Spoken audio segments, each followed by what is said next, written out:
What's up, guys? I am JP. And I'm Ryan. We're ready for you. Star Wars Acolyte. Final episode. Final episodes. We have plural to cover here. 3 to be exact. And we had to Yes. figure that out before we started because we thought we only had to cover 2. So we are covering episode 6, or 5, 6, 7, or 6, 7, 8. 6, 7, 8. 6, 7, yeah, 8. and we've got a lot to cover. So I guess we'll just jump right in. Well, do we want to jump right in? We hadn't seen each other for a few weeks. What do you want, a fucking hug? Like Yes. what? Jesus Christ! Well, here you go, buddy. I don't want to hurt your back. We both have our Stormtrooper helmets. Size doesn't matter. His is bigger than mine. I'm overcompensating. Mine won't actually fit on my head, though. Yeah. So I just got home from tour. That's about it. That's all I've got. That's all you've got. That's all I've got. I had to be on the road with James for another 2.5 weeks, and That's the real reason why he's walking funny, ladies and gentlemen. yeah, I hurt myself not the next to last show, but like the show right before that. And so like the last 2 shows were fucking horrible. Like I couldn't even get my guitar on me. The next to last show, James had to put it on me, and when he did, I was screaming like it. Yeah, it sucked.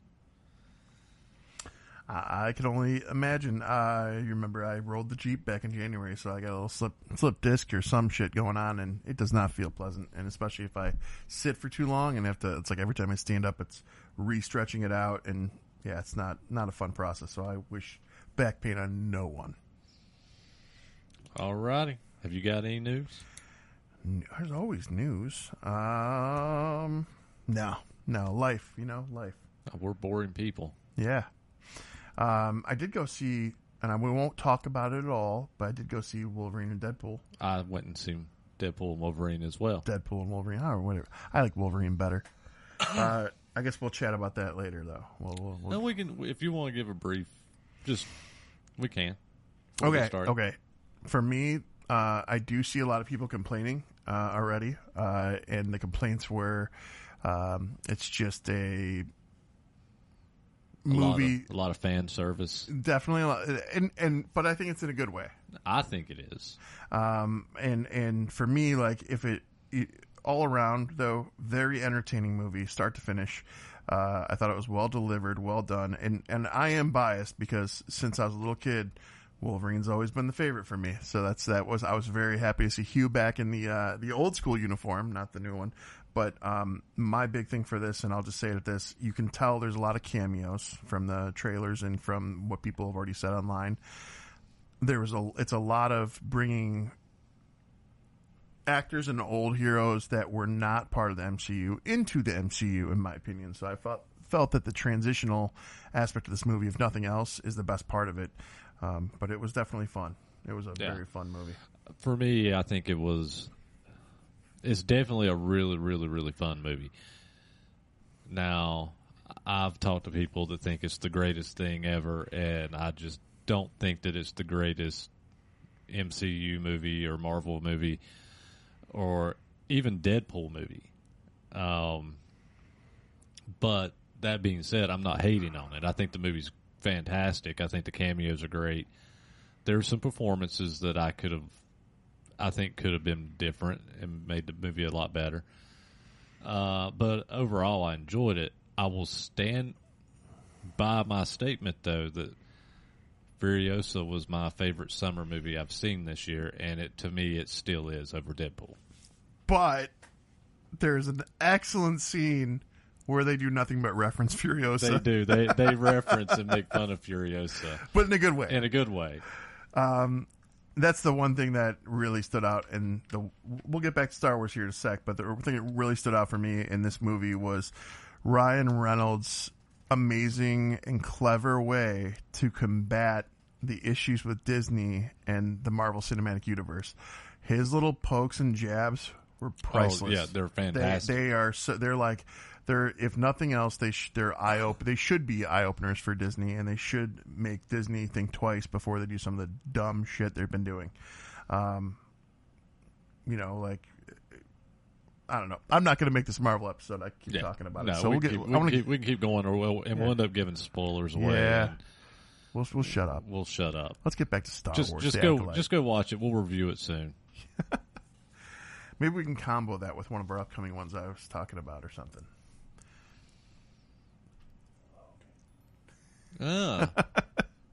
That's fair. Yeah, we could probably combo that out. Yeah. All right, so let's get back to Acolyte.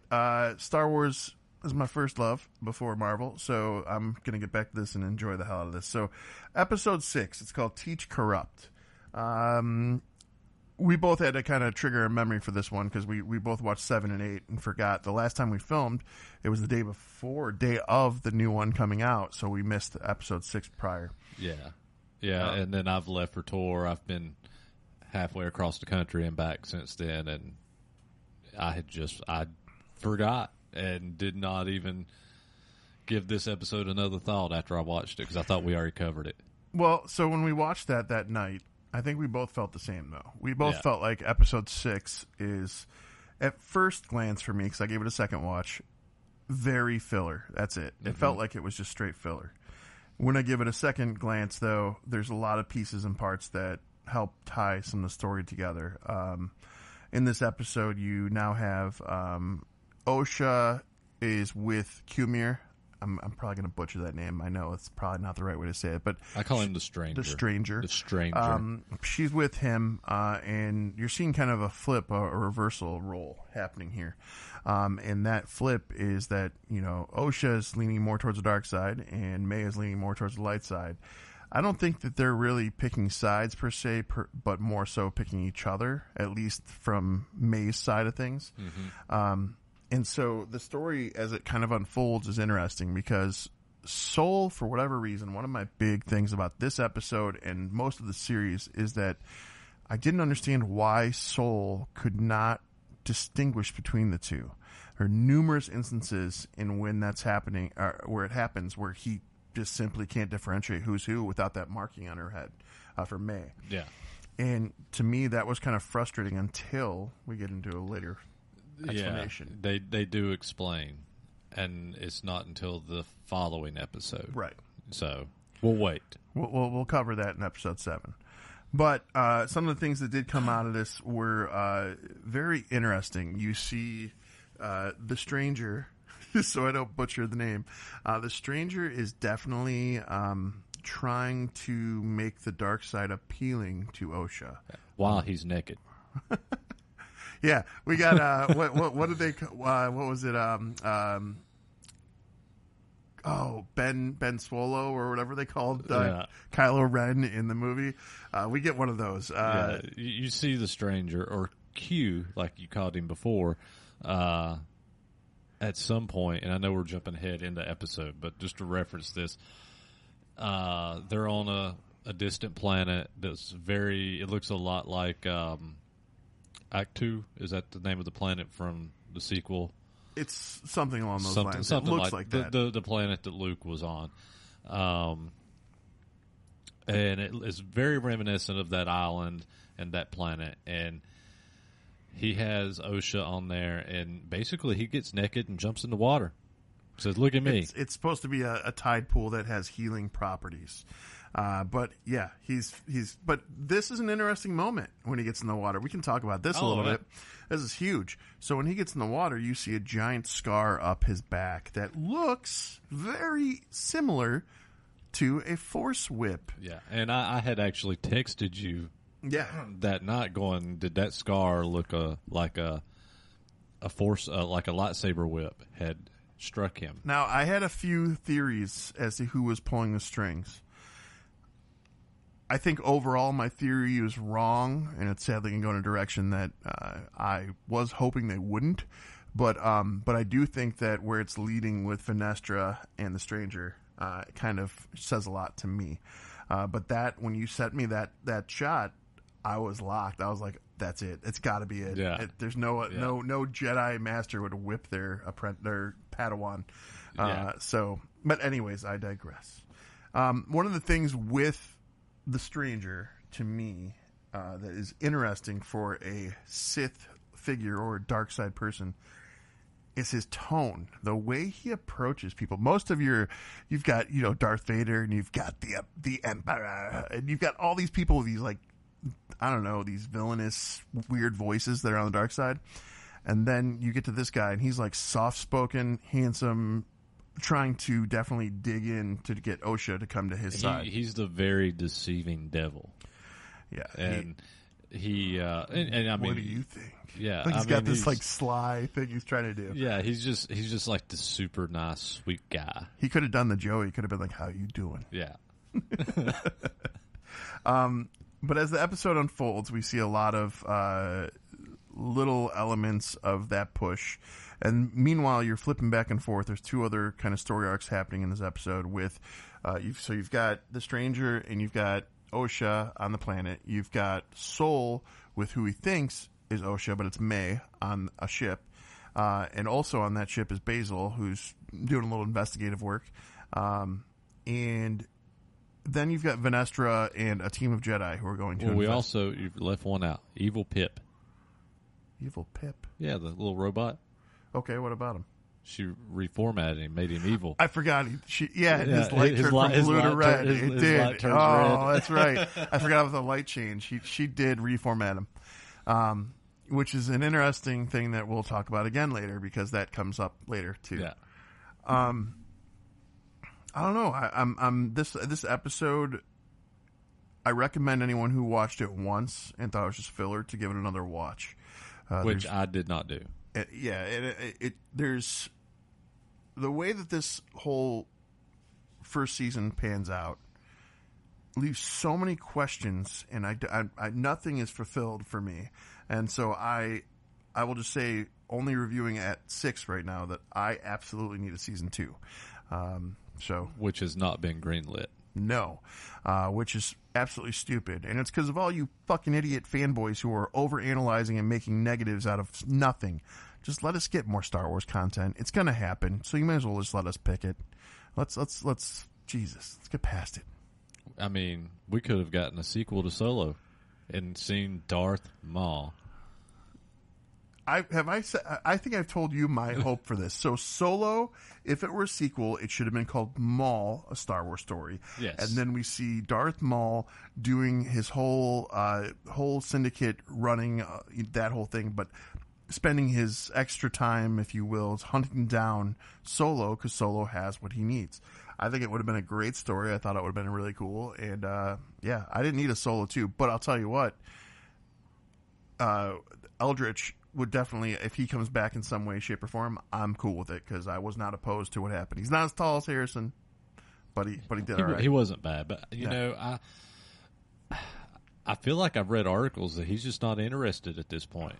I think a lot of people are scared at this point in acting because of how, like, if you get into any major franchise and you do it in a way that reflects negatively in any way, or anyone loses their mind about it and it spreads like wildfire like we're seeing, people don't want to be associated with that. I was shocked Robert Downey just came back. Sorry to go back to Marvel, but that recent news with Doom, it's okay. Because you know what? It's a deception. I'm just going to say this. It's a deception. I think it's a teaser deceptive tactic because Marvel likes to hide their shit. I think that they're going to show us a variant of Doom. And they already announced that Secret Wars is the other movie coming out, which will probably be fought in the void, if we're being honest. Yeah. So I think that there's a lot being set up there, but we'll go back. But it's the same thing with those franchises, though. I think people are afraid to go back, and Eldritch should be great. Yeah. There was another actor who played Harrison Ford. He played a younger version of Harrison Ford in a time-traveling movie. I don't remember it in the time-traveling movie, but River Phoenix played him. Young Indiana that Jones. Was good. No, this wasn't that. It was something else. But this actor looks so much like him and does the best Harrison Ford impression. So much so that I was like, when I found out Eldritch was doing it, I messaged him and said, "Hey, I'm really bummed it wasn't you. You should have been it." And he messaged me back and started talking to me. It was really cool. I really wish I remembered his name. But yeah, I hate how the fan base has kind of turned good actors and people away from that. That really frustrates me. Okay, back to the episode. So we got to.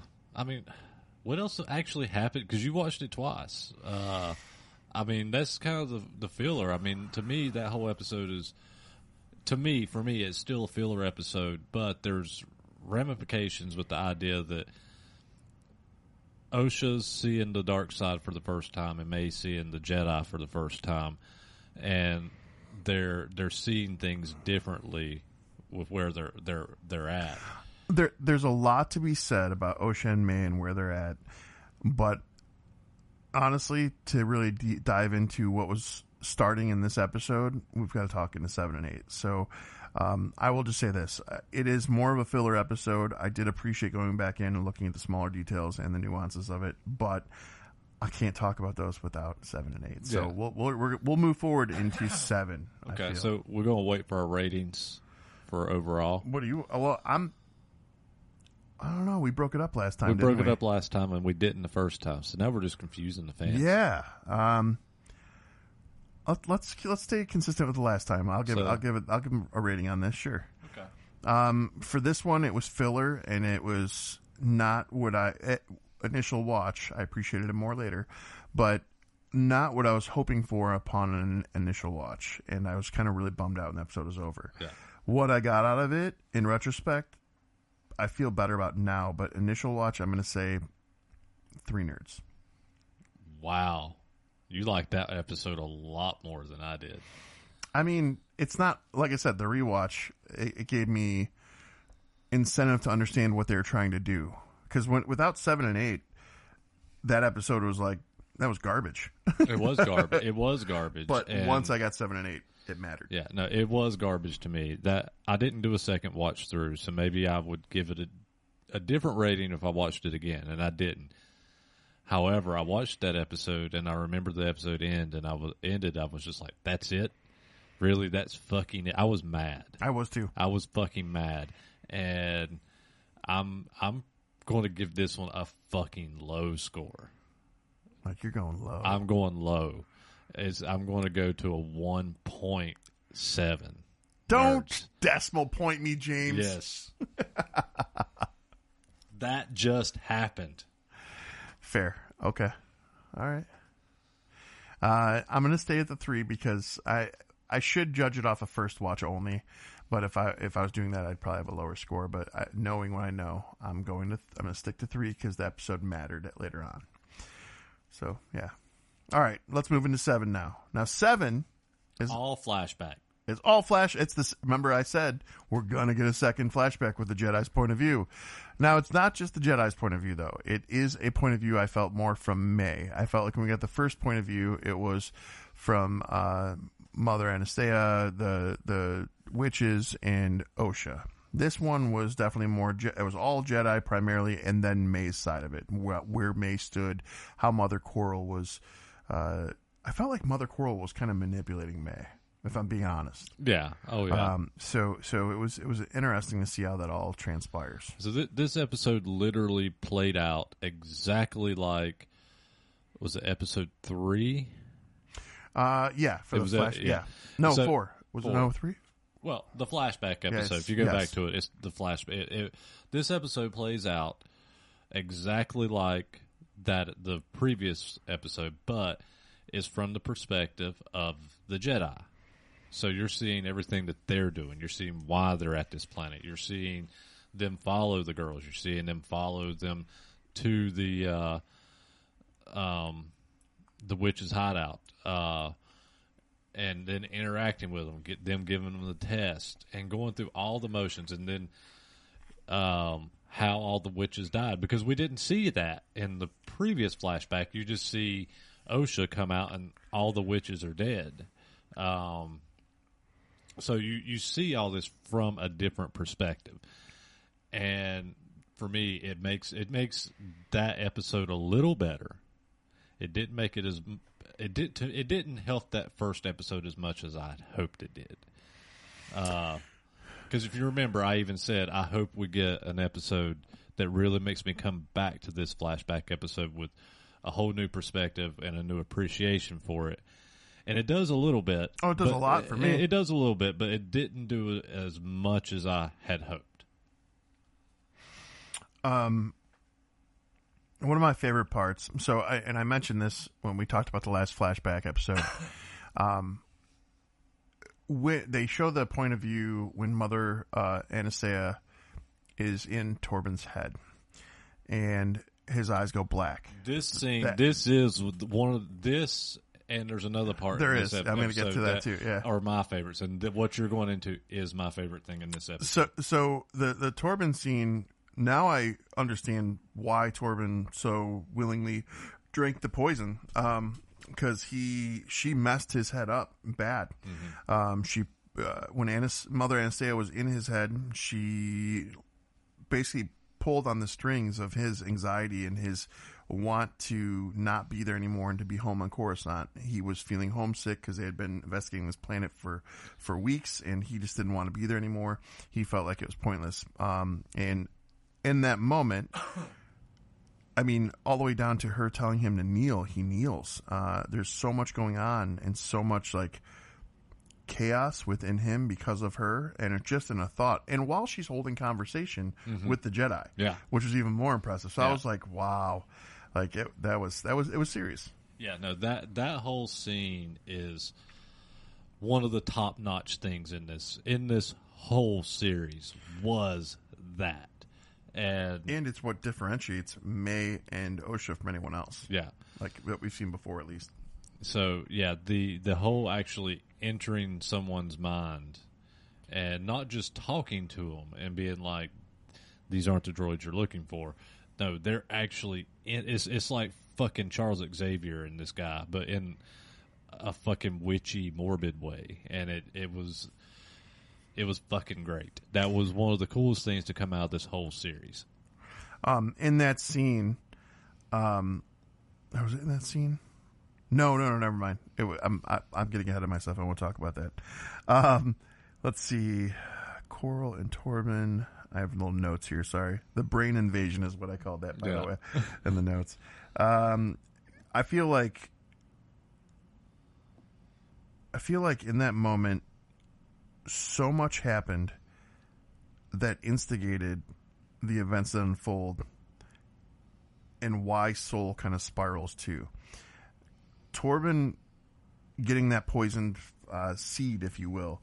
When we get, was it episode 8 or was it, am I ahead of myself, when he takes off in the speeder? Because they're at their home base and there's a scene where he takes off in the speeder to go. It's this episode. So there's a moment where Torben is, so basically he sees, because this seed's been planted, he sees a path home sooner by going to get May and Osha, because he recognizes them as a Virgins in the Force. Which when Virgins came into this, goddammit, I was mad. Not gonna lie.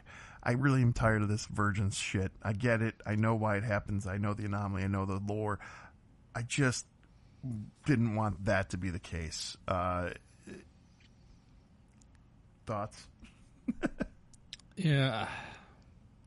I didn't hate it, but it's kind of a cop-out, I guess. It's no different than what Disney's doing with a lot of their series. They're doing the easy thing. The rinse and repeat. Yeah, they're doing the easy way out, and so I didn't hate it, but it's just kind of like, I wasn't. It wasn't that I was anything that I was blown away by, with them rehashing this.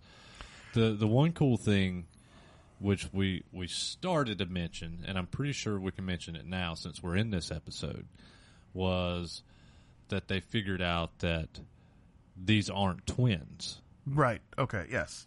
Well, it doesn't get said until episode 8. Does it? Because I was thinking, Soul still starts trying to, and every time he starts talking to May, because he finds out in this episode that it's not Osha, that it's May.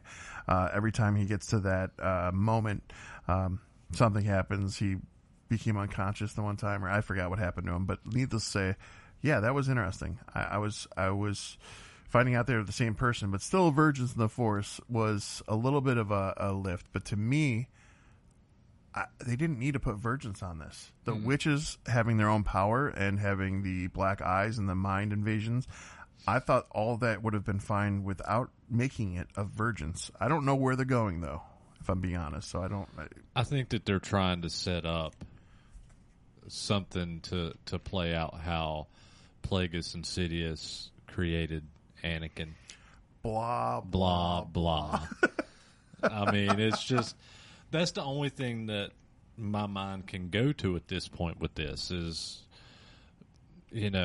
okay, well, we've created life from the Force, but we've basically copied said life,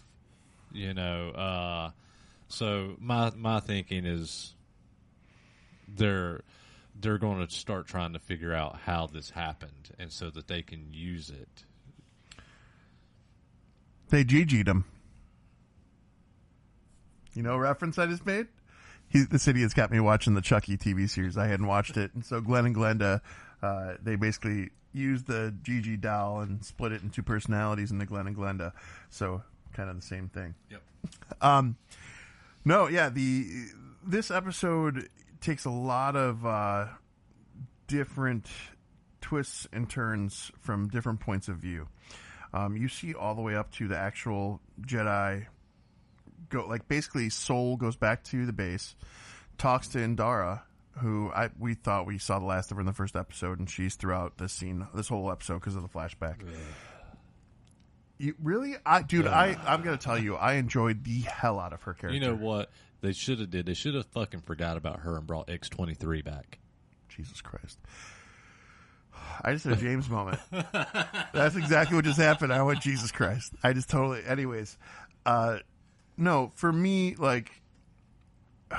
Indara mattered so immensely in this episode in different ways. She was the voice of reason. She was the voice. She actually... I'm giving shit just because I'm not a fan of her. I'm not a big fan of hers. Well, there's something she did at the end that I'll talk about later, but it... Yeah, but she is kind of the voice of reason. She does fit into this episode. She is acting how a Jedi should be acting. Yeah, she's the only one. Yes. Whereas Torben's flying off acting like an emotional Anakin. We have to get them. So that we can go home. And then you got Soul, who's got Soul is acting essentially like a gray Jedi straight up. Yeah. He's got all these emotions. He's not a dark side person. He's got emotions. He thinks he's doing the right thing. Everything Soul is doing in this episode, in this flashback, is to protect the twins because he thinks they're in danger from the Ascension ceremony. And the Ascension ceremony, this is where I wanted to talk a little bit about something that I felt was weird. So when we start finding out that the girls are the twins, but they're not twins. They're the same person. And we find this out. I happen to pay more attention to, in the flashback episode and the episode in 6 before, I happen to pay more attention to the marking on May's head. And, what's his name? Kalnaka's cave drawings and or tree hut drawings. Mm-hmm.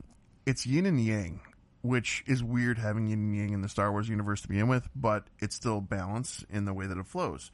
So that's where I'm kind of left conflicted with where May and Osha are, because I don't feel like they're supposed to be dark and light. I feel like they're supposed to balance each other. Yeah. And the more they're separated from each other, the more they spiral, whichever path it is. And that's why they flip now. And I think that's spot on. That's kind of what I gathered, was if they're apart, they become what they're a part of, whether it be light or dark. But when they're together, they're kind of at peace, and they're complete. It's balanced. I think that is the and I don't want to call them twins now. I mean, for all intents and purposes, they're still twins. I mean, they're the same person, but that's getting deeply into it. Yeah. But when they're together, I think it is a balance of. A way of saying it's a balance of the Force, they are perfectly balanced because they are the light and dark. I forgot what other movie in Star Wars or whatever series in Star Wars used this as well, but everyone lost their mind when the prequels came out, and all of a sudden we had the midichlorian counts. So now in the show, when they were testing the girls for their M count. Yeah. It's referred to as M count. Yeah, they didn't say midichlorians. No, yeah. that was interesting too. So, and it's been done on another episode, another show, but I forgot what it was. And it's I don't know how I feel about that. Yeah. That was weird too. But Torben, when he's acknowledging that, he goes, "This is the highest M count I've ever seen." Yeah, I don't know if I've actually caught that in another series or episode, but I noticed it in this. I feel like there was another testing scenario in some other show, and I don't remember what it was, or maybe it was a movie. I don't know, but all I know is I remember hearing M count, and it threw me off the first time I heard it. And now it's like they've solidified that because they use it again, and that, I feel like they're changing on purpose. I guess I just, whatever reason, if it was in something else, I just unconsciously knew what they were talking about and didn't. This is the first time I caught it. And this is the first time that I really was like, kind of a head turner with the whole M count. So we get to see the witches die. However, before we get to that, that's a big thing, though. That's a big part for me. It is. But we talked about my favorite thing in this episode, which was one of his, which was the mind control thing. My second favorite part of this was you actually get to see Master Kalnakis. Sorry, I had to look it up.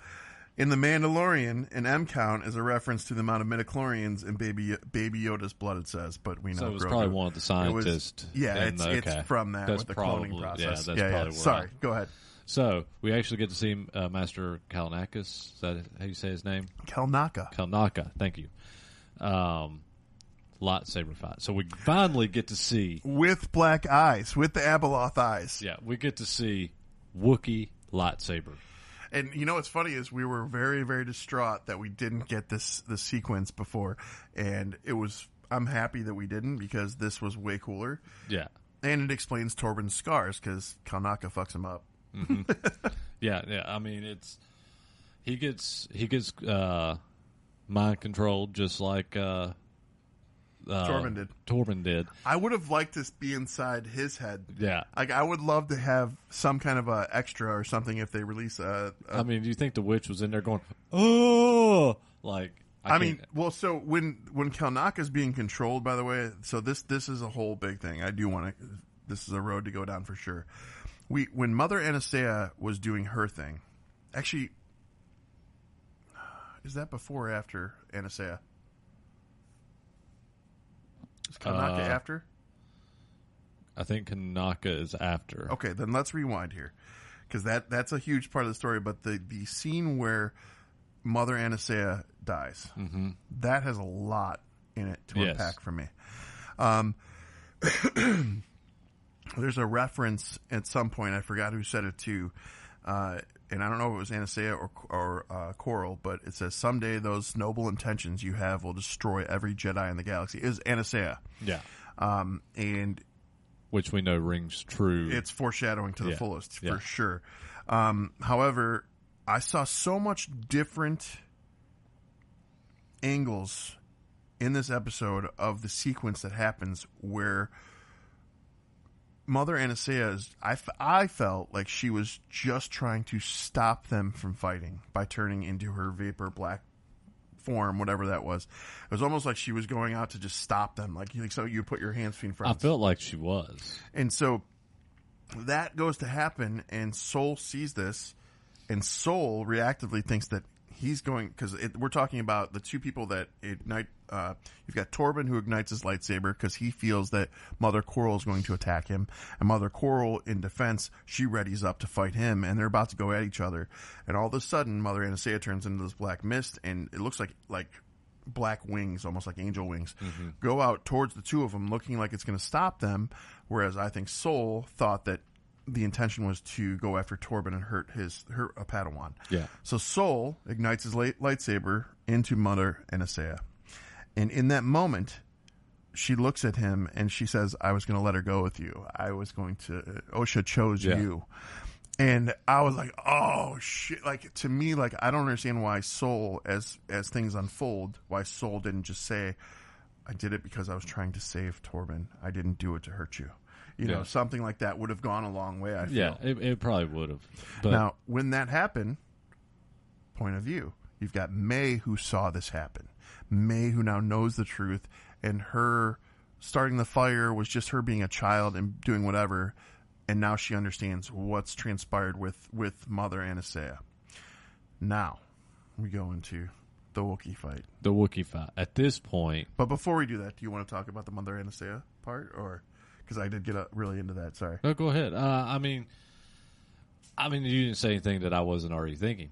Okay. So, I mean, yeah, I think Saul definitely thought she was going to attack him. And he did it as a defense, but he fucked up. He fucked up. He's got too many emotions here. Yeah. That's where he's not acting. He's acting like a Grey Jedi and not. But he's not a Qui-Gon Jinn Grey Jedi. He is a on the edge of losing his shit Jedi. He's a lot like Anakin. He's a lot like Clone Wars Good. Anakin. All right. Yeah. No, that's awesome. Yeah, I agree. Yeah, he's a lot like young Clone Wars Anakin that can't. The Anakin that slaughtered sand people is how I see Saul in this episode, but not to that extreme. But no, but your correlation is completely on point, because you think about his interactions with Venestra, you think about his interactions with Indara, and you have people who are talking down to him and telling him what he can and can't do, and he's having emotional outbursts. Mm-hmm. So it's a very Anakin-like character. But it's like an Anakin / Qui-Gon character. Well, it's like in this episode, the flashback episode, he is Anakin to me. When it jumps back to current timeline, he's Qui-Gon. He is more Qui-Gon than Anakin. It's like he's learned to control himself. But no, that was the one thing that I felt through the whole episode is Saul is Anakin in these flashbacks. He's too unpredictable. He's too impatient. He's too how do you say, too much of a free spirit that just doesn't want to be controlled and told what to do, you know. I feel like he's emotionally vested in the scenario. So what he believes in his heart to be the right way is the path he's going to follow, regardless of what anyone says. Yeah. Had he lived a little bit longer, do you think he would have turned to the dark side? Do you think that was capable in him? Soul? Yeah. I don't think so. Okay. I think by the time you get to current timeline, he's more Qui-Gon.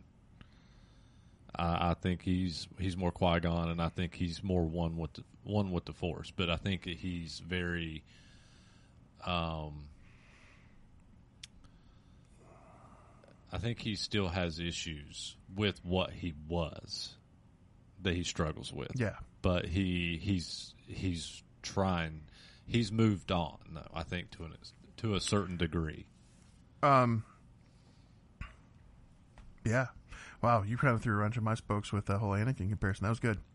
The next scene is where things get really interesting for me, too. Which is, we started to talk about. This is the Wookiee fight. Kelnaka. Master Kelnaka gets mind controlled, and... But... All right. Mother Anastasia, I don't know her power levels versus the other witches. But Mother Anastasia wrecked Torben by herself. Oh, yeah. All the witches were in Kelnaka. That's why the whole brood of them was laying on the ground together, because they were all sitting like black-eyed, chanting, going back and forth, and they were controlling Kelnaka. I don't know if maybe it's because it's a Wookiee. It took more. I don't know what it was, but it was intense. Yeah. No, it took all of them to do that, and that's why I wish that it showed it to us. I would love to know what they were doing inside of his head for sure. Unfortunately, I don't think we'll ever get that flashback, even if we get a season 2. I'm telling you, if they release a season 1 on Blu-ray, they'll extras maybe we'll be lucky. I don't know. I'm hoping. I feel like that's just something they didn't film. Yeah, I agree. Unfortunately, but this though, you see really cool things happening though in this fighting sequence. Kelnaka is everything you would think he would be as a Jedi Wookiee. He did everything but rip somebody's arms off. Yes, and I thought maybe he was gonna. I actually was waiting. It had not everybody he was fighting lived later and had their limbs, I would have been like, somebody's going to lose their arm. Bro, can you imagine if he just looks at someone and raises his hands and does this, and his arms just rip off using the force? How fucking rad! Anyways, sorry, I got okay. I have officially decided this was not the Wookiee fight we were looking for. That is the one that we needed. Hell yeah, that would have been rad. But anyways, I liked that you had Sol trying to fight Kanaka defensively. All the Jedis that came to this, by the way, were defensively fighting. No one was trying to attack Kanaka because they understood what was happening. So Sol was on the defense, and Sol did damn well in this fight. Torben, I got to give props to even. Yeah, I mean, for a Padawan, he was. He got wrecked. He was no X-23. Jesus Christ. And I still don't remember her name. She's just always going to be X-23 to me. Oh, in the show, yeah, fair. Now I don't remember her name. She was a badass. She was a badass Padawan. Awesome. Dude, she was another one that, like, so you think when I'm saying X-23, I'm talking about the actual X-23. I thought we were bringing back Marvel references. I'm actually talking about her character from the Acolyte. No, yeah. Because she was so fantastic. There's a specific fight or a moment in the fight between Kanaka with Torben where Kanaka has him up against the wall, and I thought he was going to lightsaber him right through the midsection, but instead of that happening, Torben ignites his lightsaber downward to deflect it, and I thought that was so cool. I thought that was a really cool move for a young kid, and did it right. What? Jaki. Is that how you pronounce it? Something like that. Yeah. Jockey or something. I'm gonna call her Jaki. I'm gonna try to remember that, and not call her X-23 for the next, I don't know, 20 minutes. He leaves it on the screen to look at. Yeah, that's why. So then you have Indara who comes in. Now, this is one of the coolest moments of anything Indara did in the little bit of screen time she had. And she literally disarms Kanaka, throws him to the ground, and she puts her hand over his head and clears his mind to bring him back. And in turn, all the witches die in one shot. Yeah. They just fall over dead. So I'm like, how fucking powerful is Indara, and how come she didn't toss May? Like, there's so many. That's the only thing that's always been inconsistent for me about Jedi video games, Jedi books, Jedi movies, Jedi TV. You have too many inconsistencies within the power of the Force. Well, you go from one extreme to the other. You got one that can barely force hold a 10-year-old girl to another that can force pull a fucking Star Destroyer. Yeah. So I mean, So I mean, but in this instance, there was Sol and Indara have two badass moments. I'll get to Sol's in episode 8, but Indara doing this was like, I was like, why did they kill her so fast? Like, I wanted more out of her. I wanted to see, because she is that teacher. She is that voice of reason, and she could have been a really, really great lead. And I just, I like Sol too, but Indara, I don't know. I know you had your Carrie-Anne Moss thing, but yeah, to me, I like Sol and Jaki, and that's it. Those are my favorite characters from the series, and there's no other ones that really stand out to me, other than certain moments here and there. But overall, I'll tell you what, Indara and these witches, I'm pretty impressed with. No, yeah, they were much cooler in this episode than what we saw in the first flashback. So, what else do we got to bring 7 to a close? Sorry, because I was going to say something, but I'm going to wait. I think that's pretty close to the end. Well, they went on the ship afterwards. Yeah. And on the ship is where they all decide together to cover this up, essentially. Yeah. Sol is torn because of what happened. He didn't intend to kill Mother Anastasia, nor did he want the events to unfold the way he did. But because he was so devoted to rescuing Osha, and he told Indara that he saw her, that he thought she was meant to be his Padawan. Because of those things, Indara then looks at him and goes, "You're going to tell the High Council what happened here just so she loses you too?" And when she did that, it clicked in Soul's head. He's like, I can't do that to her. And so when Osha starts waking up, he tells her May started the fire, and he holds their story, and all of them hold the story, and they hold this guilt. And this is what unfolds to make Kelnaka go into hiding and isolation, Torben to go into isolation and meditative whatever, exile. Yeah, exile. Meditative exile. And you've got Indara, who kind of, she's living with it, but she's also in the Outer Rim hiding away from Coruscant. So Soul, we see all throughout, but that's kind of where that all wraps. Now, with that said, at the conclusion of episode 7, I'm going to say something that you're probably going to strongly disagree with. Or maybe not, I don't know. I am fully owning and fully admitting that I was wrong about this series. I did enjoy this series thoroughly. It took me getting through episode 7 and 8 to understand that. I have a lot more questions, but I like what I'm seeing so far. I want more. I hope they greenlight season, another season, and I want to see where it goes. I need more. I need more answers. That said it all. Yeah, I'm definitely in it. I'm minority there. So, I don't hate this series. We hadn't even got to the last episode. We hadn't even rated this episode. I don't hate this series. I do agree with Ryan with saying I want another season.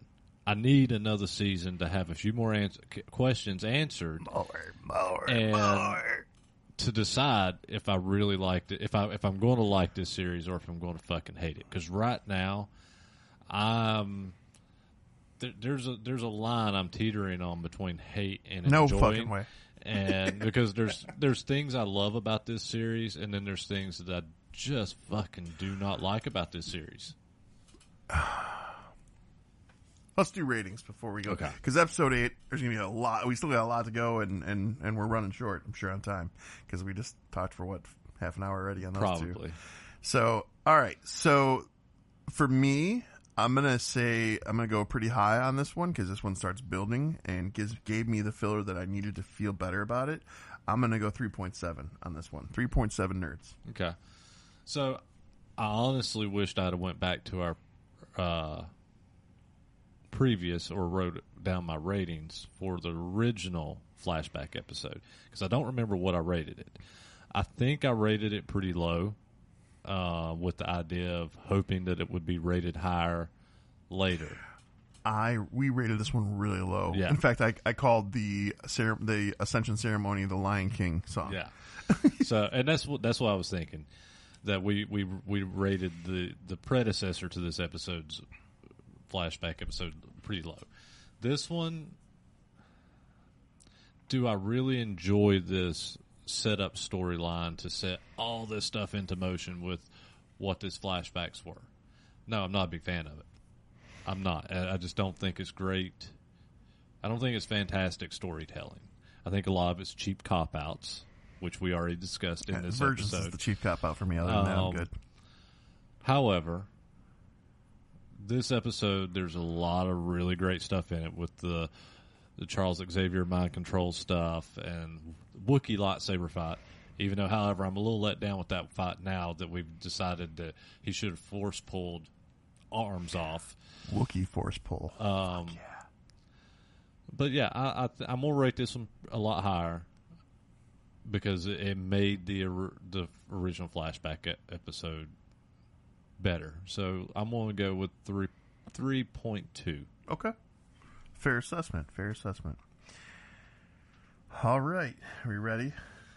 Final episode. Episode 8. It could be the season finale, or it could be the final episode of Acolyte ever. We do not know yet.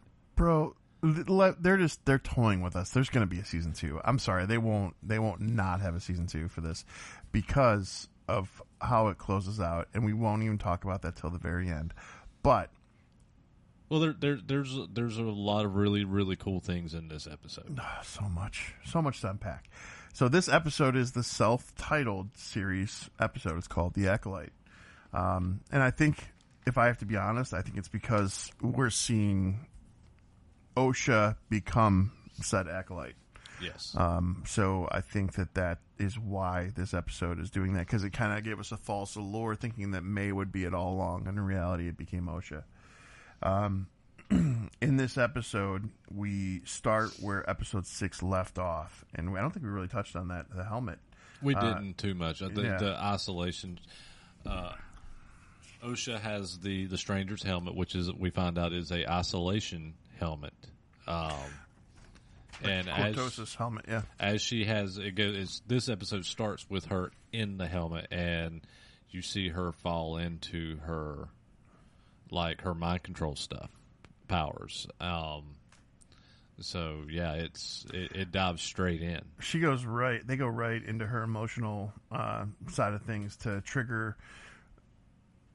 basically trigger her inner mind, how it's reflecting on her at that moment, and it goes full out. I definitely appreciated that moment, though, because it kind of made us aware of what she's going through, and it made us understand her character a little bit more. But from there, we go to the other part. We go to the ship, because you've got the interaction with the stranger and OSHA, where he's luring her, and now she's got the cortosis isolation helmet on. But then you've also got the ship element going on with Soul and May. She does something really cool. Once she gets free of Soul, she goes to the escape ship. And by the way, the droid, what's the droid's name? Pip. That's right. So Pip is the one who he basically blinks his light blue to match the blue lights on the escape ship to hint to her. And she does what she needs to do. She goes on the escape ship, and Soul's trying to catch her. And as she closes the door, do you catch what she says?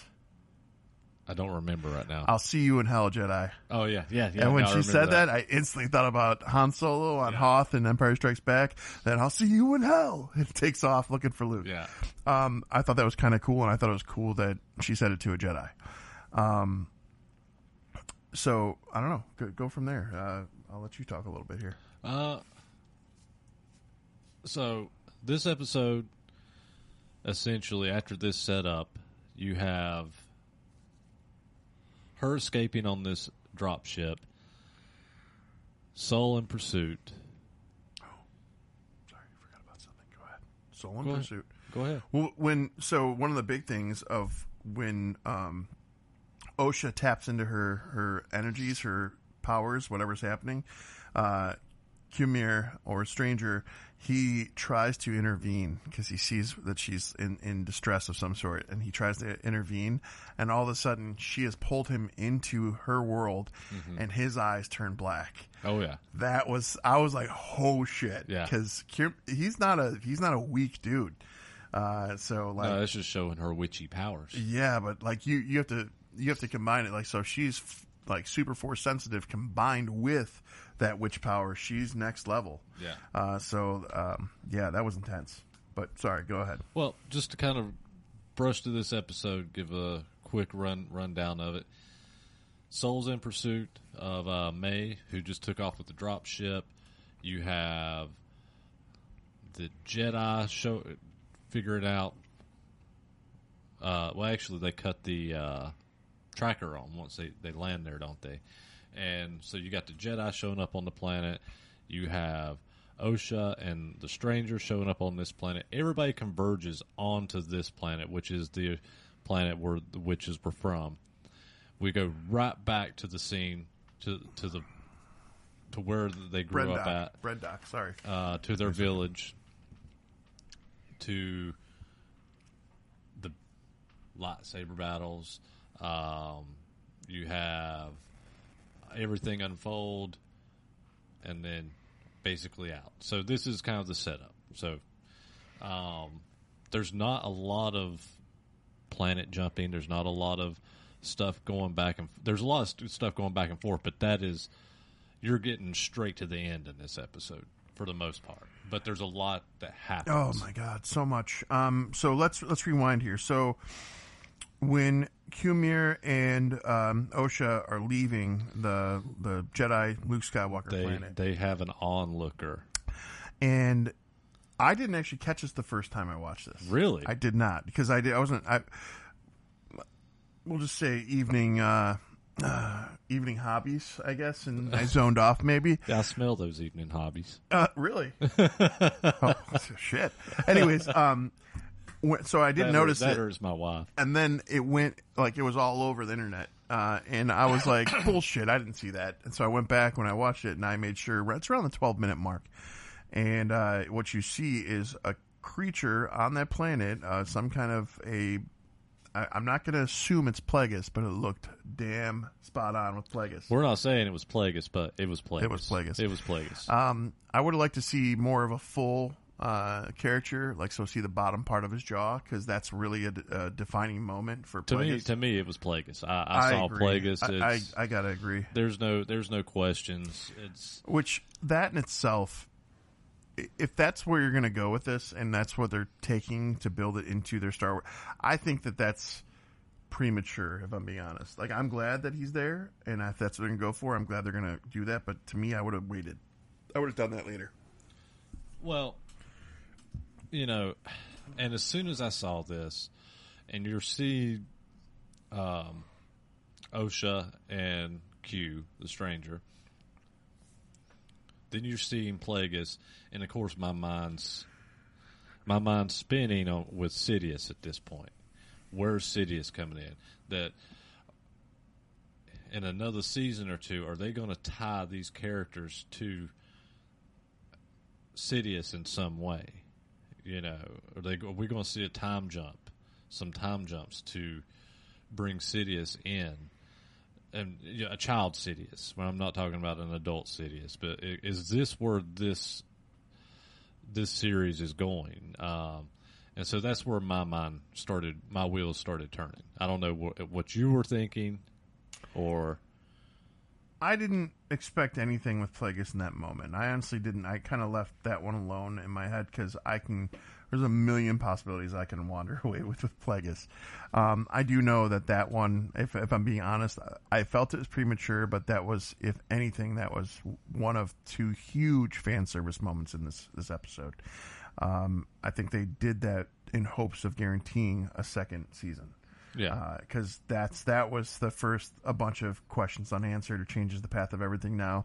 Now I don't see a master and the stranger as the apprentice. Now I know there's a bigger master at play here pulling the strings, and so now I'm like, I've just got a lot of different thoughts going on. Well, and that's kind of where my mind was is Osha and the stranger not meant to be and never meant to be an apprentice, but they're just dark side users that are a means to the end of Plagueis finding Sidious is kind of where my mind is going with these characters. My honest thoughts are Plagueis. This is Plagueis' plan. Palpatine just executed it. That's my thoughts. And to me, I feel like, okay, we've got a Virgins in the Force. We've got twins that were created. He's going to digest all of the information he gets to bring his plan to fruition and making Anakin. Yeah. Then that brings up another question. I don't know. Was Anakin born on Tatooine? Or was he? I never heard anything say that he wasn't. Because I don't know where he was born. And to me, Brendock, the reason the Jedi were there was because the Virgins in the Force caused all the life all over. Now, you're on a desert planet, Tatooine, so was he born there, or did he get brought there with his mom? Yeah. That was a big question that sparked from this. I don't know if I've ever seen or know. I just always assumed he was born on Tatooine. Yeah. I did until this came, like I said, my mind started wandering. Yeah, I mean, and Anakin even says it, when Padme asked him, he's like, all my life, so. Well, that doesn't mean he wasn't brought there young. Yeah, so. It doesn't mean that he wasn't brought there. Or she was someplace and then came there and had him. Wouldn't it be something if, when they bring this whole series full circle, and the very last episode, they skip the future. It's Smee giving birth to Anakin on Brendock. Wouldn't that be something? But anyways, I digress. Let's keep moving along here. So we get that moment with Plagueis. Kumir, the stranger, And Osha take off. They leave. They're going to go to Brendok. And Sol and May are also... Sol's chasing her through an asteroid field. And a whole bunch of little fun happens there. This one was... It's a great action sequence. It is a great action sequence. And it almost reminded me a little bit of when Obi-Wan's chasing Jango Fett. I didn't get the sound effects. Those sound effects are amazing in that scene. But what really... I was very happy Basil was there. Because this was a moment to me that... had Sol, because there's a moment where Sol's targeting Osha's or May's ship, and I thought he was going to shoot. And if I think he was going to. I do too, and I think Basil stopped. Is the only reason that didn't happen. And if he would have done that, I feel like we would have started seeing a dark side Sol coming, because then he's just killing at that point. I think he's just reacting. He's seeing what he's perceiving as, a dark user and somebody who has killed Jedi, and he's letting his emotions get to him, and he's being more reactive versus thinking and being patient. I saw it more from a Sith point of view, where May knows that I killed their mom, and if I kill her, I don't have to face it. So in that moment, I mean, there's both sides of that. That's fair. I didn't see it that way. I saw it as I don't know. I feel like Sol doesn't care about hiding that anymore. I think he. But in this episode, when he does admit it and it comes forward, it's still not to the person that matters. It's not to Osha. It's true. So it's fair, and she catches him. That's fair. Yeah. Yeah. So maybe you're right. I don't know. Maybe you're right too. Yeah. I think it could go either way. Yeah, I mean, for sure. But thank God for Basil, the unsung hero. Gotta love that little sniffer. The sniffing Jedi tracker. He's just a tracker? He's just like their tracker. All right, sniffing tracker hamster. All right, so they're doing the minefield chase, but everything brings them all to Brendok, essentially, including Venestra and the other Jedi and her Padawan Mog or whatever his name is. Yeah. We were talking about this. So worst characters worst. ever. Not only is he, I'm sorry, this is rude, I know, but he's not easy on the eyes by any means, and he's awkward. But then his acting is bad. And this goes back to what I was saying in the previous episode. We recorded on this series was there's a lot of bad dialogue and there's a lot of bad acting, and this character is more proof of what I was saying in the previous episode, that do better, please, just do better when it comes to this. And this isn't just Disney Star Wars. I don't give a fuck what you people think. George Lucas was horrible with dialogue too. Watch the prequels. He has bad dialogue written in his films. Bro, just talk about the freaking droids. Oh my God. Those droids having dialogue should have never been a thing. That was the worst. I could have handled Jar Jar over them. They were awful. Anyways, this episode though, I felt like, Mog, he was awful. We could have done without him, honestly, in the episode.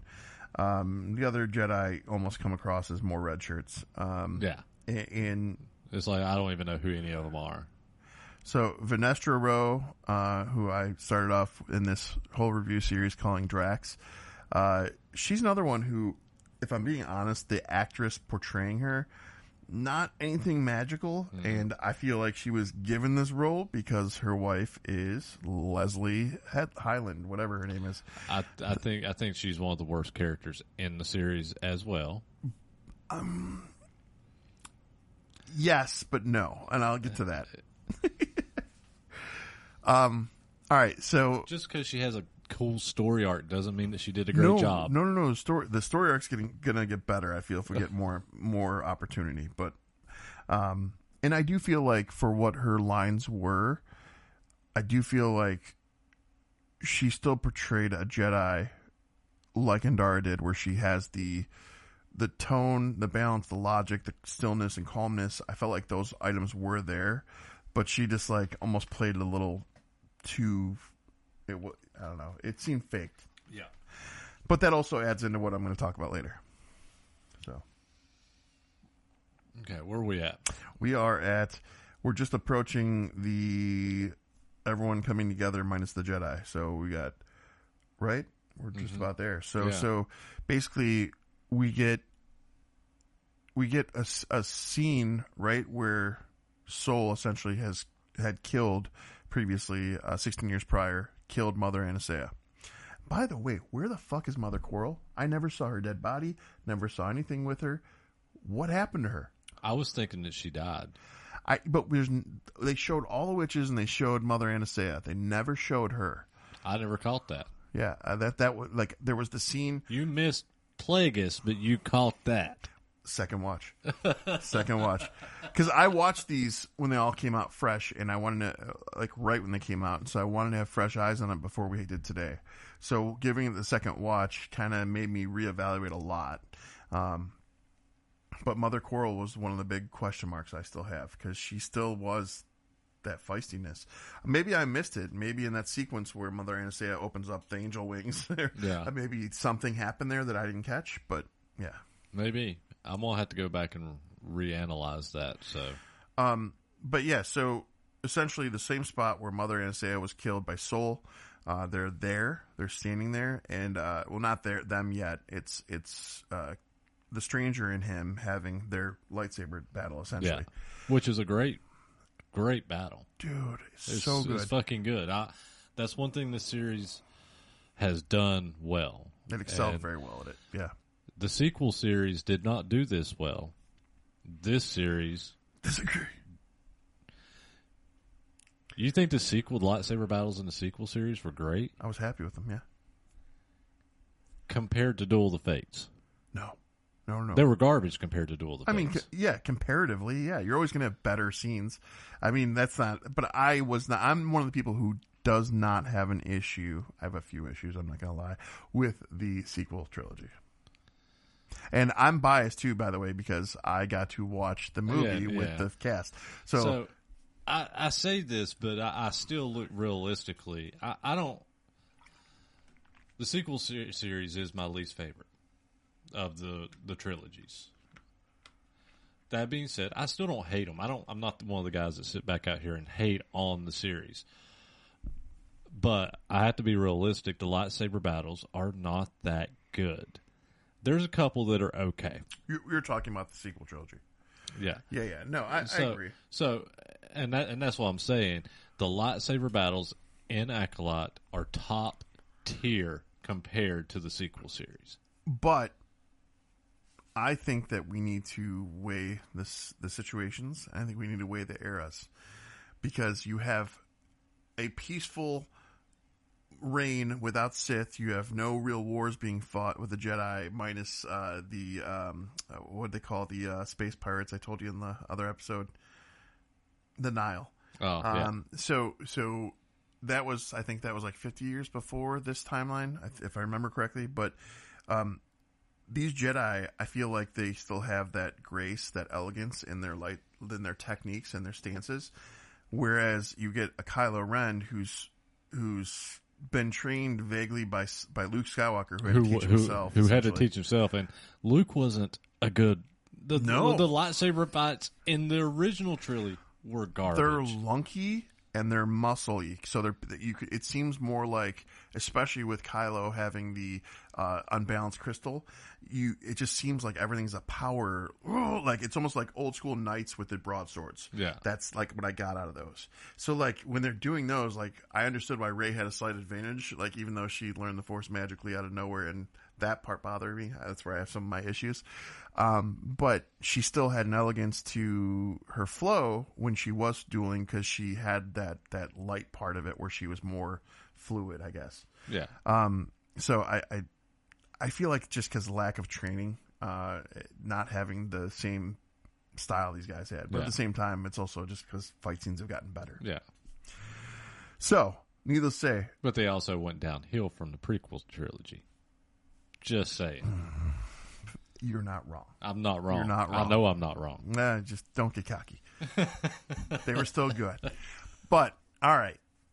In this lightsaber scene between the stranger and Sol, I saw one of the coolest things possible, in my opinion, and it's Kumir separates his lightsaber hilt so that it's two lightsabers, throws them at Soul. Soul deflects them. They go behind him, and they start coming back, and Soul turns his lightsaber off, puts it on his hilt, and just goes, boom, throws Kumir all the way out.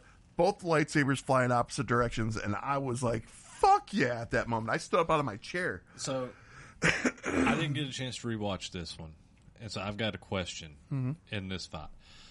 Did I see this right, where they're holding lightsabers together, but Soul's lightsaber's on the opposite side? Yes, and I know what you're talking about. Okay, so how?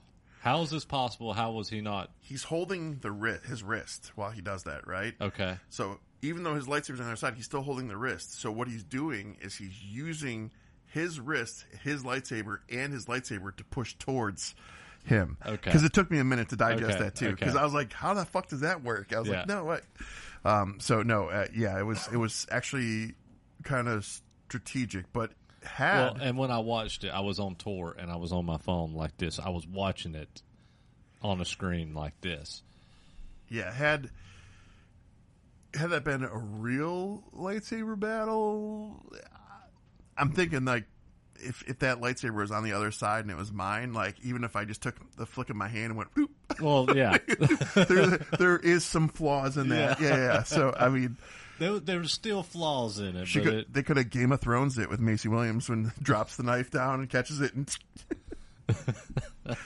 anyways, good scene happening there. When that scene happens and Kumir gets tossed, in comes May. All right, May first. Yeah, May comes in first, and they start. I'm having a brain fart with how they interact, how they begin their conversation.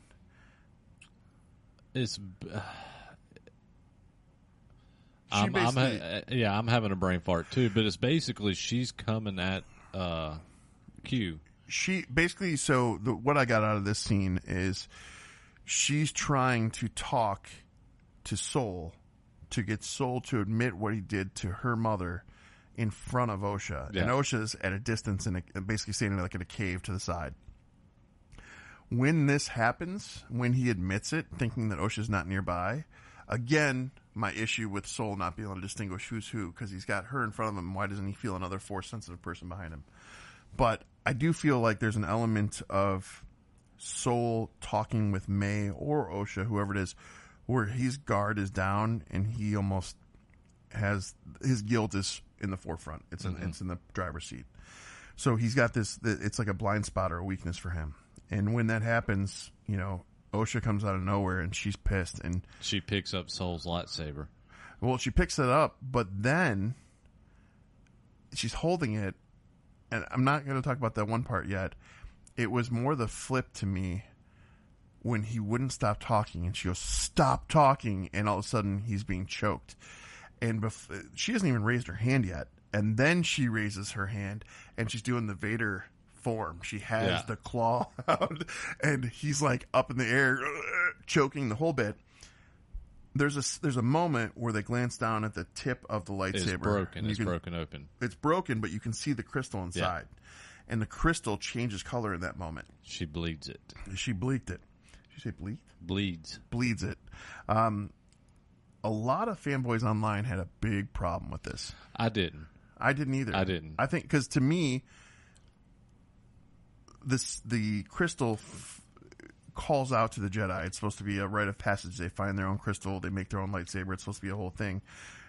So I don't know if a crystal's energy changes. To me, like, I think that works. I think it goes hand in hand with everything. I mean, I've read in other books that's how they created them. Mm-hmm. They bleed them. And I know the argument is, well, why didn't Anakin's? Well, I know one thing they're saying is, well, Anakin's was still in his saber. It wasn't exposed, like the casing wasn't open. And I know that's one of the things they're saying. Now, I can't remember in the comic form where this was talked about if the kyber crystals were actually out of the sabers when they bled them, or if they were in the sabers. I like to think that maybe they were out of the sabers when they bled them, and that's why hers bled and why Anakin's didn't. So I'm going to have to go back to those sources and reconvene. But regardless, I'm not upset about it because I got to see a dark user bleed a fucking lightsaber and turn the saber red. First thing, I think your theory earlier where you made me question everything about the comparison of Anakin and Soul, I think that explains what question you just asked with the saber, with his saber. I think that Anakin was still good. And I think that's why it didn't bleed red. I think we've seen Osha go full fucking dark side. Yeah. I don't think there's a going back for her. I think she's now, that's it. Yeah. So I think that's why it bled, if I'm being honest. And the other question I was going to ask, is this the first time on screen we saw amethyst lightsabers? I just thought about that. We've seen what? Amethyst lightsabers, the yellow, the glow. I do believe so. I don't remember any in the prequels. I don't either. So that's interesting. You know what? The only scene that there could possibly be some other amethyst ones would be the arena where they're with the on insects. Geonosis. Yes, thank you. Geonosis. If with all those Jedi, there's got to be a couple in there. There might be. There's very possible. There's one purple one in there. Definitely a purple one. There's definitely purple, motherfucker. Anyways. So Osha's choking him out. Her lightsaber now is bled and turned red. I don't think she ignites that with Soul at all, does she? It's afterwards. Yeah, I think it's afterwards. It's afterwards because she kills Soul by choking him out. Mm-hmm. And that was where you see the stranger looks over and he's just like almost, he's not smiling, but you feel like he is inside because he's just done what she has just done what he had always asked of May and killed a Jedi without a weapon. Yeah. And he's like, in his mind, he's like, all right, we're good. And so the lightsaber being ignited afterwards, though, when you see the full crossover, it's almost like the remnants of blue that were left are dissipating and it turns red. Yeah. I thought it was powerful imagery, if I'm being honest. I was good with it. Yeah, no, that whole scene was the best thing in this entire series, I felt, for me. From a dark it's side. Up there, for sure. From a dark side Jedi, kind of thing, without the witchy stuff. Now, the witchy stuff was really cool in the last episode, but seeing that lightsaber bleed and then seeing the transition as she ignited it, see her just take full-on dark side powers, it was just all top tier.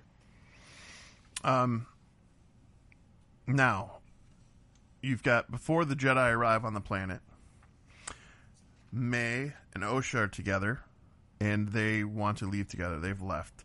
And they go to their weeping yellow tree that they would hang out under as kids. Before they get there, though, May shows Osha how she escaped. They climbed down where she fell. Yeah. And the question was, well, how did she live if Soul saved Osha and May fell down that pit? How did she live? Well, it shows they climbed down and there's like an exhaust port. Just like what Luke got sucked into. After one of the worst moments in Star Wars history. And no, that's impossible! All the shit we all gave Anakin and Hayden Christensen, and no one called out Mark Hamill and Luke in that moment. Sorry. I mean, it was all whiny. We're more forgiving on that original trilogy. Yeah. And that's fact. I don't care what fanboy out there hates that statement. That is fact. We're more forgiving on the original trilogy. Based on when it was made and what they had to work with, yes. But where did that they just escaped out they of that escaped port. And I just that's wanted important. to mention. Because I mean that was a question, well, how did she live? So it actually shows you. And as I thought someone more Sithly would have pulled her forward from that, but who knows? But anyways, they go to the tree, and when they're at the tree, all of a sudden, Kumir presents himself again, and he says, "If I can find you this easily, so can the Jedi." And they start talking about a plan. Well, the only plan because May wants to go with the Jedi and turn herself in. Osha wants to go with Kumir and learn the ways of. Yeah. And so May, essentially they agree to wipe May's memory. Mm-hmm. And they're doing their whole "we are one, we are two" spiel, and as they're saying it, he starts wiping her mind. By the way, an incredibly insane force technique that in the books you don't see too much of that either. So I was impressed that was happening, but successfully does it. She forgets completely about her sister. She's trailing off at the end of it and just kind of staring there. They leave, they exit, and May is sitting there, and the Jedi arrive, and they find her, and they're like, they say, "Put your weapons down," this and that, and she's like, "What did I do?" She has no memory of anything, essentially since she was 8. Since she was a kid. Yeah, since the fire. It went back all the way to the fire. So they end up going to Coruscant, and this is where things get really interesting for me.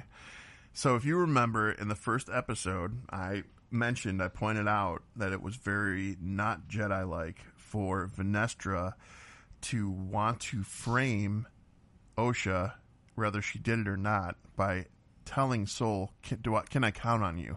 Do I have your voice in this? Because we have to have somebody accountable for killing a Jedi. Yeah. Which is that's not how Jedi should be ever. So I was already kind of put on the fence with that one. But would they bring May into Venestra's quarters? That's what really set off some major. Yeah, there's a lot of red. She's not a good person. I don't care. Dude, do you see her chair? Her chair is literally the Emperor's throne. Is it? It looks just like the Emperor's throne. The shape of it, the colors of the chairs are even red and black. I don't think I even noticed that, but I was so messed up by the idea that she's literally blaming Sol. So yeah, everything. And so there's a moment when she finds Sol's body on the planet where she leans down and says something in his ear, but we don't hear that at that moment. And so she essentially, they show a flashback to what she says in his ear, and she goes, "I'm sorry." And it's essentially because she knows she's going to throw him under the bus and blame him for everything. She goes as far as to say he's a rogue Jedi, and it was all coordinated through him. All 4 of these Jedi held this in secret for 16 years. They had acted wrongly and done this horrible thing, and throughout all that too, she interrogates May while they're in that room with all the Empire symbols and symbology. She interrogates her to see what she knows and keeps pushing and finds out there's really nothing there, so she feels like she's won. And she has like this almost glimmer in her eyes, almost like she's happy about the path. Yeah. And then you go to the council where she's telling them all about that. And they literally cover up. You wanted to know why they didn't acknowledge the Sith in this time period. Well, that was why. Yeah. They did clear that answer up. But so it was all blamed on Sol. So now we've got a potentially Plagueis character. Plagueis. Venestra, Kumir, and Osha all acting in Sith-like standards. And there's clearly some kind of a government type front, if you will. Venestra's not acting like a Jedi whatsoever. I don't know if her intentions are good or not. I don't think they are. But I want to get your 2 cents on what happens next as they close out the episode. Well, this is all you were hoping for. The one thing that I asked for since the very first episode was, where the fuck is Yoda? Well, he's been sitting in a fucking room this whole time. They walk in, they open a door, and you get a shot. Wait a minute, you're mad about it? I'm mad about it. Why? I mean, you didn't even get to hear him speak. I don't need to. I wanted to. I needed the big guns just to be brought in. So that to me, that fan service right there, you got Yoda and Plagueis now. No, it's great. It's great that we need another season. It's great that they cameoed him.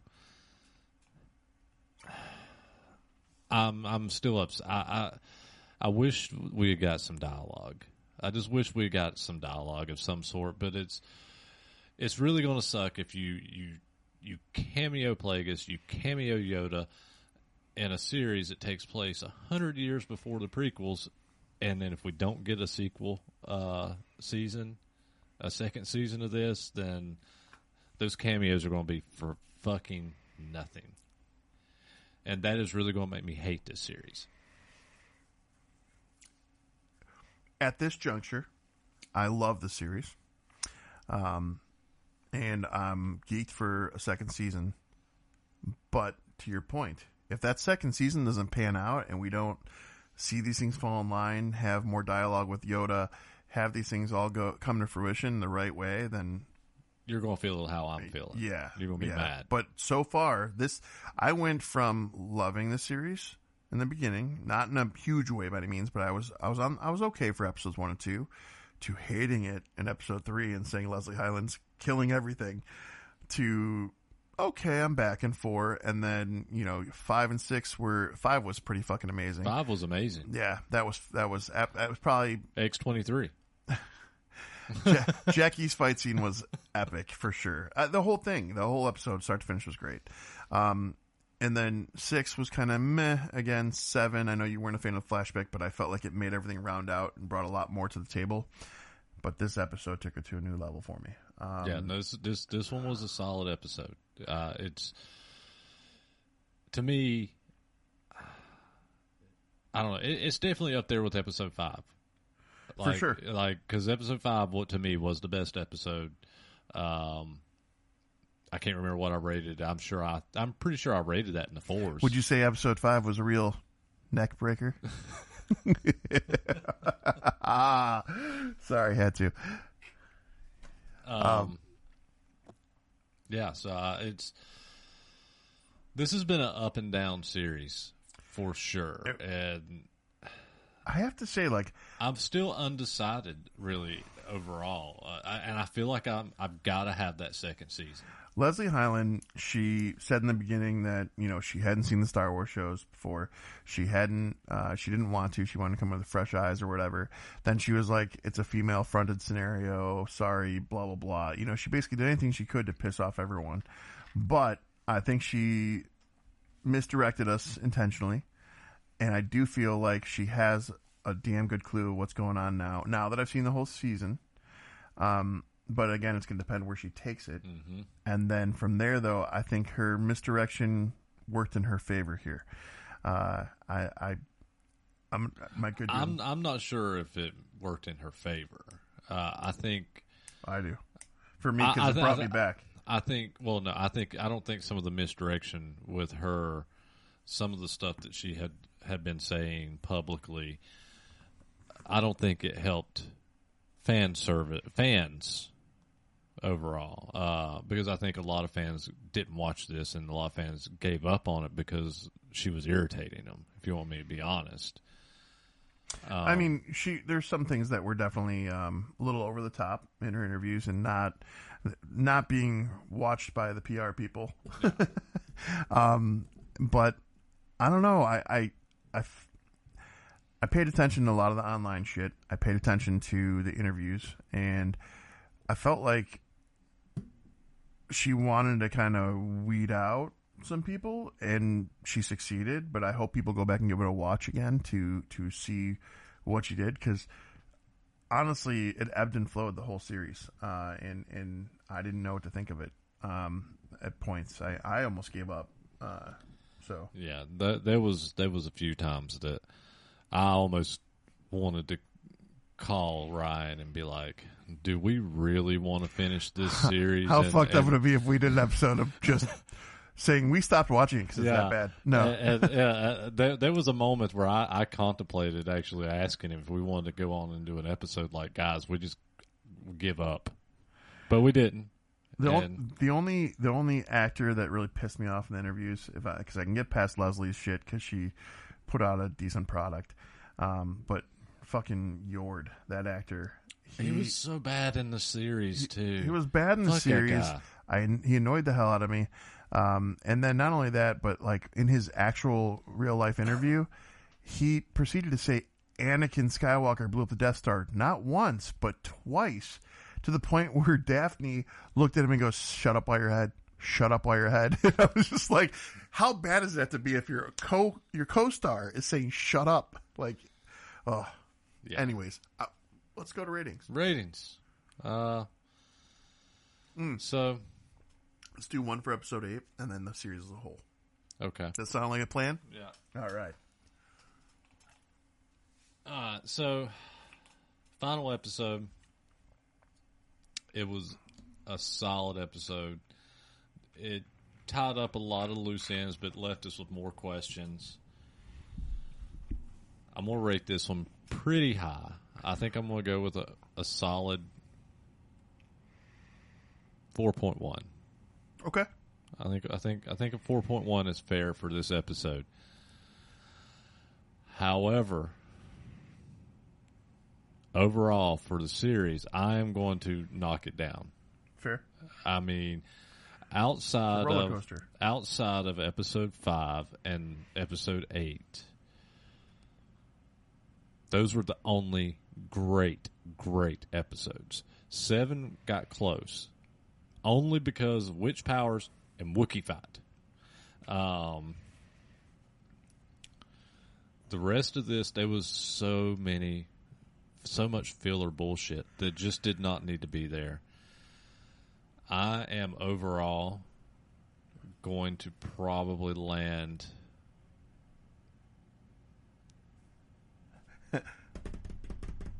I think I'm going to land at a 3. Okay. I am really may regret saying 3. I feel like I might need to go a little lower, but No. I think 3 sits in that 65-70 percentile range, and that's kind of where I think this is definitely a D. It's a solid D. It's not a A. It's in that 65-70 percentile range. So I think a 3 is all right. A 3 nerds is where I'm going to land overall. Overall, 3 nerds. All right. So for me, I'll do the episode first. Mine is a little bit higher than yours, but not far from yours. The final episode, I went 4.4 nerds.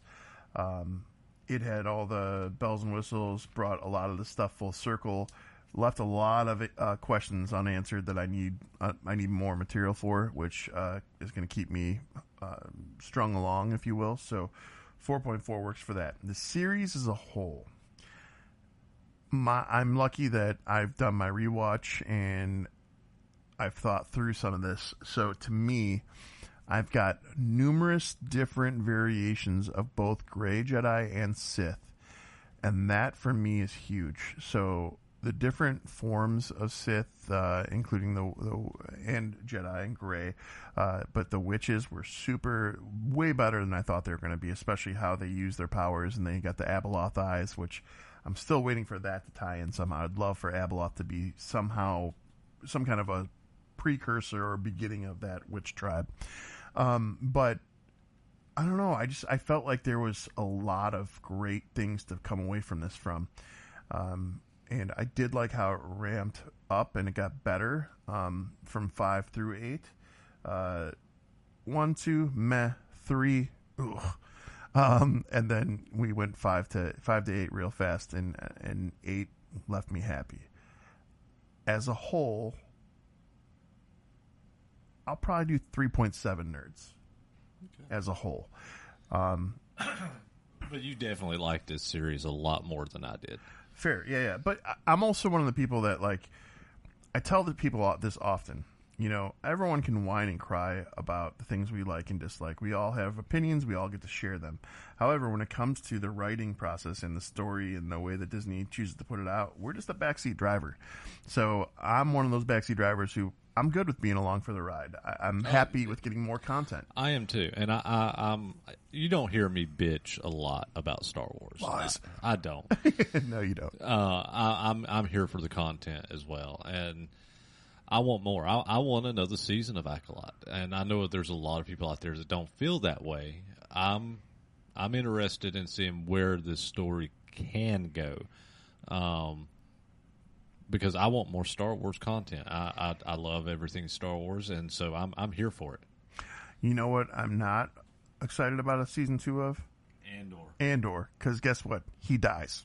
End of story. We know how it ends. No, I'm excited for Andor season 2 because I really did enjoy the first one I just hope it's 6 to 8 episodes, not 12. Yeah, I hope it's shorter, and I hope I hope they give us 6 episodes, and I hope all 6 episodes were as good as the final episode of the 12 episodes in the first season. The final or the prison story story arc, because I did like the prison story arc a lot too. It was cool. Yeah. All right. So, cool. Next week, what are we doing? He had to bring it out. I had to bring my voodoo Chucky doll. Next week we are doing Bride of Chucky. It's a good one. It's definitely a good one. I'm going to tell y'all, I'm not super Chucky guy, and I definitely hadn't seen Chucky movies since the first couple came out. And this fucker got me back into them. And like I said, I'm enjoying the series now too. So tune in. It's gonna be awesome. Yeah, and we recorded this one before I left for tour, so this one's already up. You can save it. You can save the link on YouTube. So for the premiere, it's already up. So yeah, it'll be next Thursday, and we'll hope to see you then. 3cinenerds@gmail.com is the email. We definitely looking for suggestions and commentary. Please tell us, send us anything you got. We'd love to hear it. We've had a few suggestions that we're trying to get to. However, we already had a lot of this year planned out, so just be patient. It'll happen at some point. But very, very cool of you guys. If you guys check out our link tree on the Facebook page, the link tree has links to every form of your podcast listening pleasure. So check that out. And other than that, we've got a little merch link on there too, so you can check that out and help support it a little bit. Speaking of support, hey JP. Hey, if you'd like to leave us a review, please do so. And, wait, what else is it? Like, follow, share. Like, follow, share, write, review, repeat. Yes. Get that? Thanks, guys. Cheers.